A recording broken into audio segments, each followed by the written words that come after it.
deer all over in the timber here.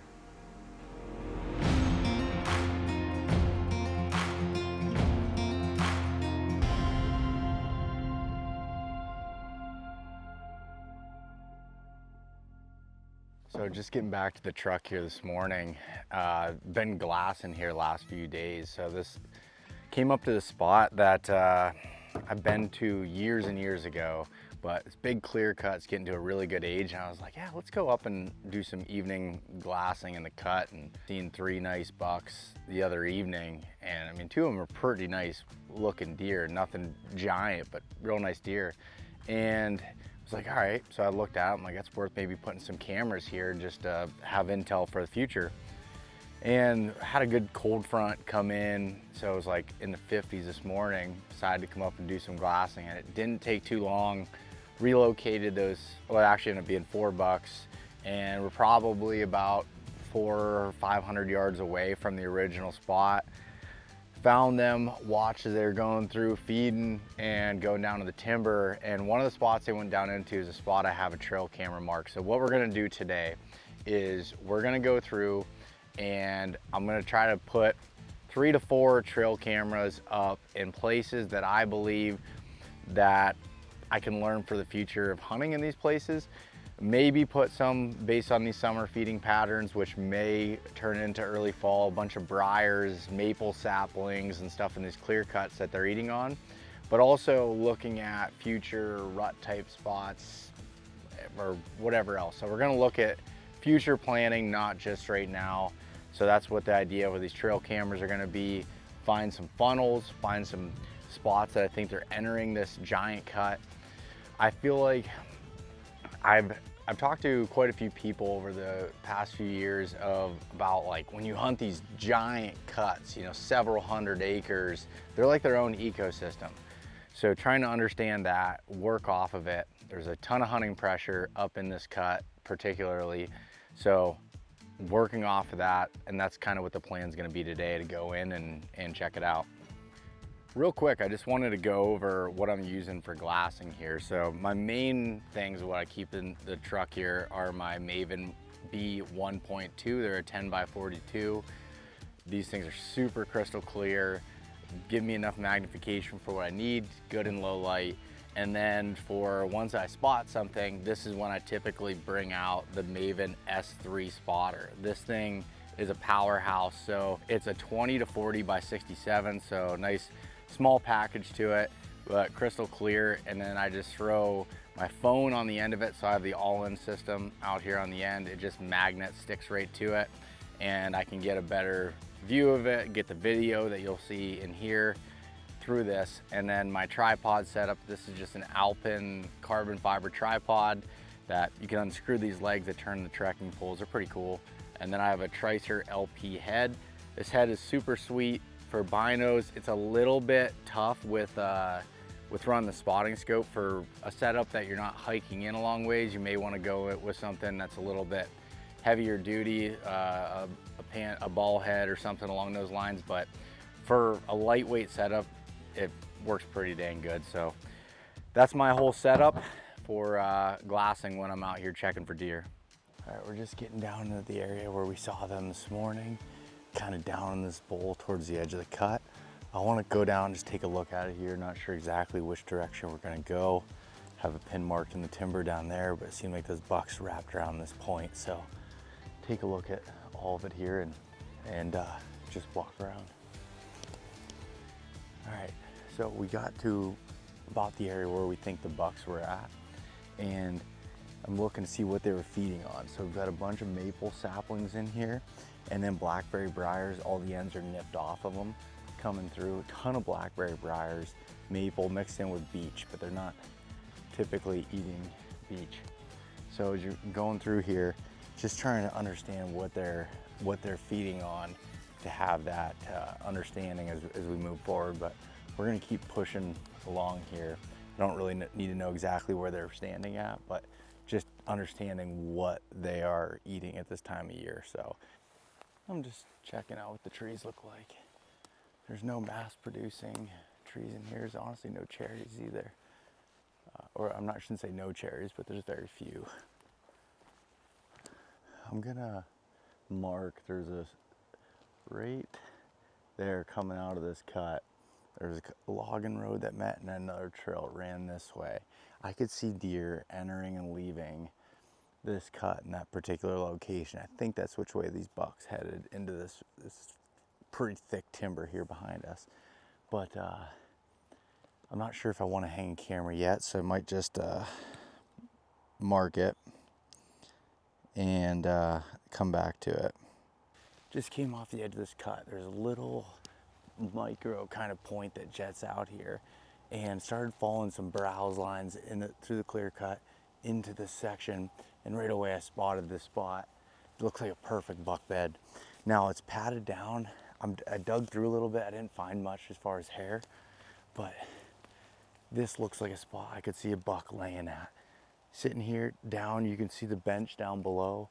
It's thick right now with the leaves on, but once the leaves come off, I think they'd be able to see down good. But if you looked up, you wouldn't see him laying here. He's just off the edge of an open where there's like a path that looks like people walk up and down. And then we got the clear cut only 10 yards away. This is a really picture perfect buck bedding location. So I'm gonna mark this and keep working along.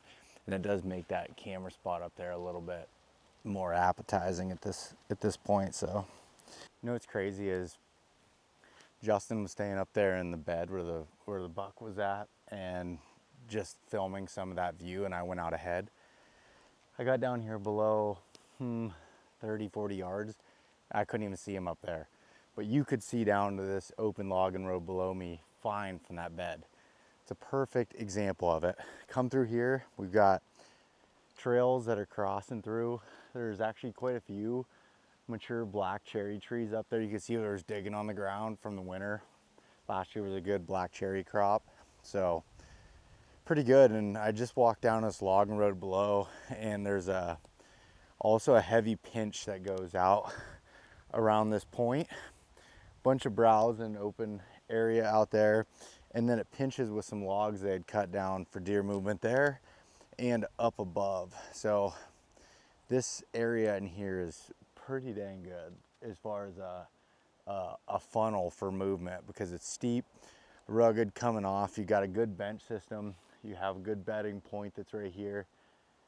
Have to spend some more time in here to figure out exactly how you would hunt it, but that's all really, really good information.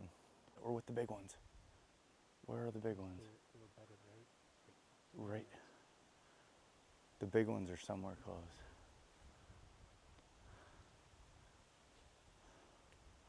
Huh. Well, they were right there, weren't they? Yeah, 25, 30 yards right there. So we just saw 2 of the 4 bucks that we saw this morning. I had the waypoint marked right there. They were bedded about 30 yards away from it. The 2 big ones weren't there. I have a feeling they're somewhere close. If they haven't jumped up, unless they jumped up earlier, or they might be just down lower using those bucks as an alarm system. I'm not too sure, but that right there makes me feel super good. Just what we're kind of thinking. They're going up on top and feeding, dropping down in this cool spot. I mean, they're bedded, and I've been seeing this more and more, like in a higher part of a hub where you've got all the wind. It's just swirling down right here at this hub, and they're laying in a bunch of blowdowns here. So that's some really good information. Right, so we put a lot of pieces of the puzzle together. As far as at least this time of year, they're feeding up in there, and based on everything else not having a ton of food, I'm gonna think they're gonna do that in the fall as well. Found where they're bedding area, at least one of them. They could bed in a bunch of different spots, but that is a huge piece of the puzzle. The waypoint I marked on Spartan Forge using LiDAR with a steep ditch coming up, logging trail around, pinching movement, that looks awesome. So I dumped my pack there, and now we're just gonna spend 20, 30 minutes looping around this, just seeing how the trail systems interact, how they work through it. I think this could be potentially an early season spot. It could be potentially a rut spot, depending on where you find the does laying at, just being the funnel area.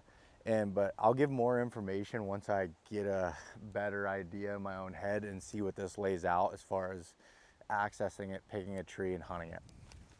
All right, we got a couple, this logging road here that comes up, and then the other one, it comes down there, and we just spotted those, what we think were, look like the bigger of the two deer, or the two bigger deer bedding right there, and took off just above this trail. This is all coming together really nice. Little spike. He's feeding down there. The same one? No, that's a different one. There's deer all over in the timber here.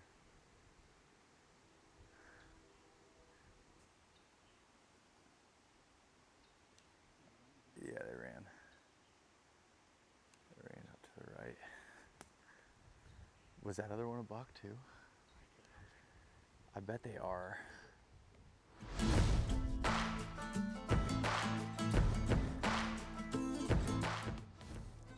What do we have here? I think that's jewelweed. I put a little bit of a hole in my funnel, not completely, but there's a heavy trail just down below, only about 15 yards down off the hill here. I mean, mud into the dirt with tracks. I'm like, why? And look through here, and there's jewelweed that's all through here. So they'll browse on this jewelweed, and it's filled all through this SMZ. The more I look at it, I didn't notice it at first. That's another browsing source here. They're using this SMZ and this drainage a lot. So we found some beds a little bit down lower too. And that's why I struggle with specific beds as much as a bedding area. So I look at, you know, up to 200 yards above us, down 100 yards below us as an entire bedding area through these couple bench systems and off this point. Yeah, just putting a lot of pieces of the puzzle together. We just walked all of the trail systems above, below, left, and right, and I'll get back up to this main funnel spot and look at that on the map and try to determine some ideas, some places to potentially set up, and then get my camera hung. But this is good stuff here. All right, so we have a trail that runs up this side of this steep ditch and hits this logging road. We've got one that comes up this way and then continues up over the hill. We've got one up above that's very faint that goes probably 40, 50 yards up on the hill, up and across. It's pretty rough up through there, but definitely deer would use that, go across. And then down below, we've had a couple of trails way down there and a few beds, but the majority of the food and browse and everything, I mean, honestly, there's food and browse everywhere, but this seems to be, we spotted a couple more deer down there. Like they're bedding in this general area. And so far all we've seen is bucks, but I'm sure does have got to be somewhere in here too. But as I'm thinking of it, just looking at it on the map, this central hub spot here is still where I'm gonna put my camera. Just gotta figure out which way to aim it and try to understand some more. We'll work our way off of this and be able to determine more. But also another thing, and now we haven't spent a lot of time this direction, but as I'm looking at it, when it comes to accessing this spot, I think coming off of the top and dropping down is a no-go no matter what the thermals are doing right at this particular location. I think you'd either have to come across the side hill there, which I hate doing, but I think if your thermals are going up, I just don't see a lot of deer bedding up in that cut, the spot right up above there. So I'm thinking either accessing from that way or in the morning of coming right up this ditch. I mean, the deer are using it too, but I think you stay right in the center of it, come up, or stay just off the side, come up, hit the trail, and work your way over. it's not a perfect science by any means. There's gonna be some trial and error involved in it, but I'm trying to think of all this situation. But I have noticed just over here off to the side is better than if you move 80 yards into the middle of this little hub here. There's more swirling going on than what we're finding over here. You're getting more steady consistencies because there's not as much dumping into it, and you're just off to the side but still in the game with deer that could be bedding in here. So that's my jumbled mind as I'm thinking through this, but it's some really good information here. Actually, probably usually to get a visual sighting, to be able to find where they're feeding, find where they're bedding, and find some funnels, that typically takes more than a couple of hours in being in here like we were able to today. So looking at maps, e-scouting ahead of time, and then being able to get visuals on that buck really has helped out a lot of this. Honestly, I think that beech tree is a pretty good spot for a morning hunt in here. If they're coming off of the top to feed, coming down, bedding somewhere in here. We've got this funnel right here next to it, and you're probably 40 yards from where they're actually bedding in there, the first group of bucks that we'd seen, and definitely seen their bedding at some point in there. Get a good visual, maybe be able to change if you need to. The only thing I need to consider, and I need to go look at the sun exposure map to see when the thermals would switch, because if they switched and started blowing uphill too early and those bucks were waiting for that to come down, that could potentially screw me. But that's I'm gonna mark that tree. I'm gonna take a picture of it and just have it in my mind. I'll mark a few more trees too. And the other reason for that beech tree is that you can get access pretty good. So there's a logging road that's just down below that you could hop up and just come right up the side of this hill, climb up into the back of it, and not leave any scent down on the trails or where they're coming back to in the morning. Now, for a rut type setup, I'm gonna probably wanna pick a tree above these groups of trails, thinking of it as a spot of deer funneling through here more mid-morning to midday and taking advantage of those uphill thermals. But then again, coming in the evening, if you want to hunt in the evening, coming in from the bottom, staying on the bottom side of the trail. So that's why I like to pick multiple trees in spots like this, because you just don't know what the conditions are going to be like. You don't know what the deer movement's going to be like, and it's going to take a little bit of learning. So I like to carry a rangefinder with me when I'm out here looking to pick trees to help out. So there's a tree I picked above the trail for those rut type setups, and down to this main trail, it's 22 yards. To hit the one, say they crossed a little bit down below this funnel, you're looking at 45, pushing it a little bit on that one. But then the trail up above is 30 yards. And then from there to there was another 25. So the main areas are 25 yards and in.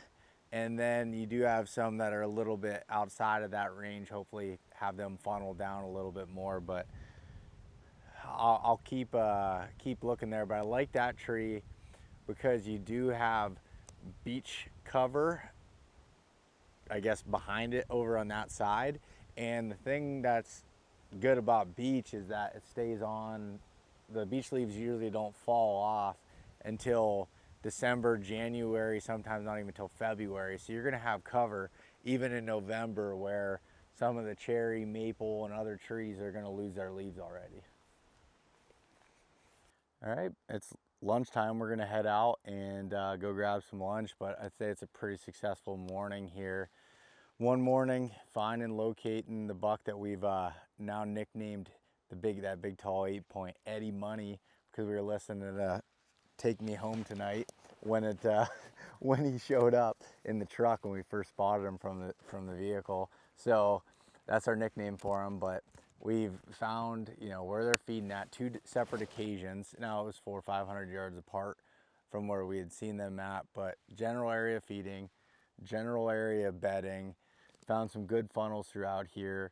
Found some historical rubs that were in this SMZ coming through. The biggest thing that we're missing right now is finding a big scrape, but we were talking about this offline, looking through here. It's like there's not any branches that are overhanging for them to even make scrapes in this location. So I'm not too worried about it. We've physically seen the deer. We know that they're traveling through here. The camera will help me learn some more, be the eyes in the sky while I'm not here. So I think that's pretty good. And this is kind of the approach that I like to take going into areas. Not all the time am I able to glass like that, but that just gives you a leg up to being actually able to see the deer first and then going in and scouting them. So if you like this video, make sure you subscribe. Check out the rest of the Mountain Buck Scouting video series. And for weekly information, check out the East Meets West Hunt podcast. And I really appreciate it.